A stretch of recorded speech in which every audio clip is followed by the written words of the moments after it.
Who is this, Ken? This is Sadie.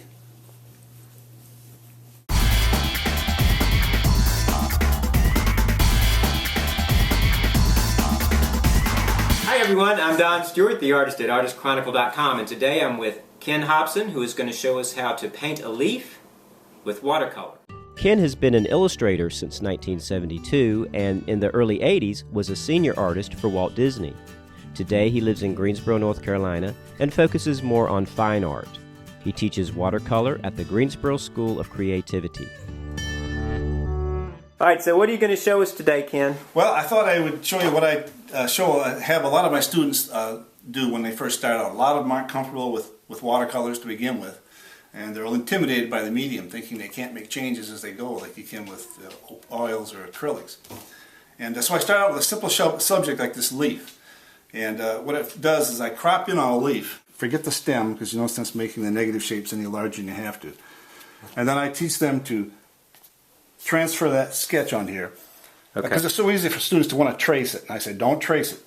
Get the proportion as close as you can to that. Then look at the negative shapes as you sketch this in here.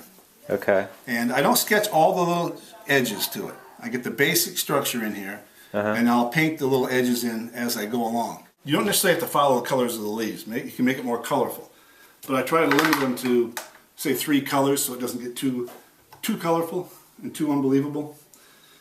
And so I'm just mixing up some alizarin, crimson, a little bit of ultramarine blue to darken it.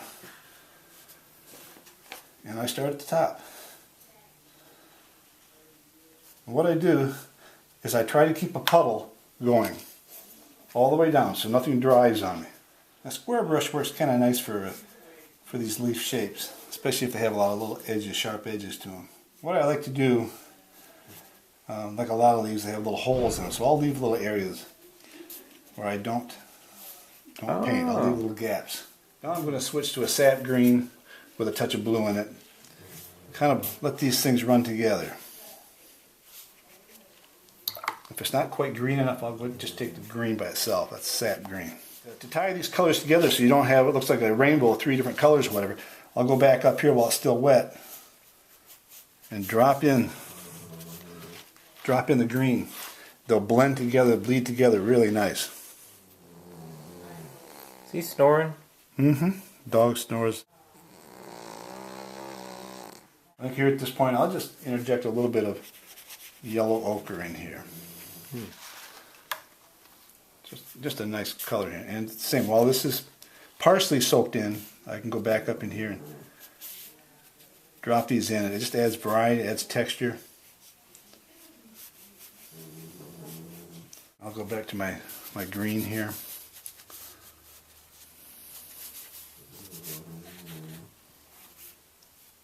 Before I forget, let's just keep another little gap down in here. I'm just taking a little burnt sienna now, and just alters the color a little bit. And now I just want it to be a little greener now, so I'm just going to kind of finish off with green probably here. Okay, now while that's still fairly wet, it's starting to dry at the top obviously, because we did that first. I'm going to take some clear water, and you'll be interested to see the technique and effects you get in here. You can see where I splattered clear water on here. And it's a texture you really can't paint, but it's a wonderful way to add detail. I'll tip it to kind of get the color to run up here a little bit if it's getting too strong, or I can dab it with a towel. That's actually not too bad. Watercolor has a tendency, it typically dries lighter than you put down, so you have to kind of force yourself to go a little stronger, more intense with the color than you normally would. Okay, now this is wet, it's starting to soak in. This is a great time to pull the veins out of the leaf. Using the tapered end of a plastic handle, which is what this is, you learn to start here. You learn to control.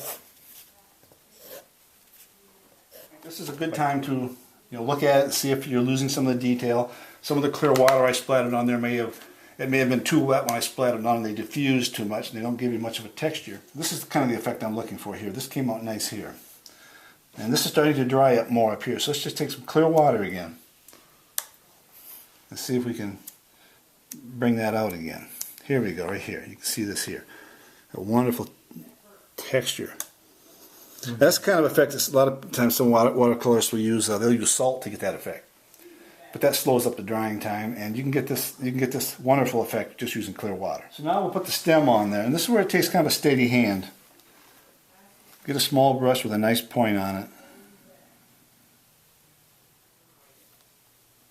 Just to add a little interest to it there. Okay, at this point, since everything's still wet, I can't really go any farther with it until it dries. And to speed up the drying, I will take a hairdryer. Everything's dry now. Use the hairdryer, and now I'll take kneaded eraser and erase the line. That's why I drew it very softly with a 3H pencil. It erases easily, and that way the lines don't interfere with the paint. At this point, I'm going to throw the shadow in, and then if we have time, we can come back and do a little more detail on it. So what I've got is I've got to figure out a light source. I think what I'll do is I'll have the shadows come this way. So in other words, our light source is coming from up here. So all of our shadows are going to be cast this way. And I'll come in here first and put the shadows in on these little holes. It's just like taking that shape and just shifting it. Now that everything's dry, I'm going to take some clear water and splatter it on some areas in here. Now let it soak in for a couple seconds, and then let's see what happens if we push it away. And you get this real fine, sharper detail than we got when we sprayed it when it was wet. Beautiful. Wonderful texture. Wonderful texture. And that's basically it. You can take your time in 15-20 minutes, half hour. You can do something like this. It's a beginner. You can surprise yourself on how well it turns out. And what's nice about a simple shape like this is you're not dealing with a composition where you've got all these other elements involved. It's getting the eye movement and dealing with distance and trees and everything else. A simple shape is a great way to start learning watercolor.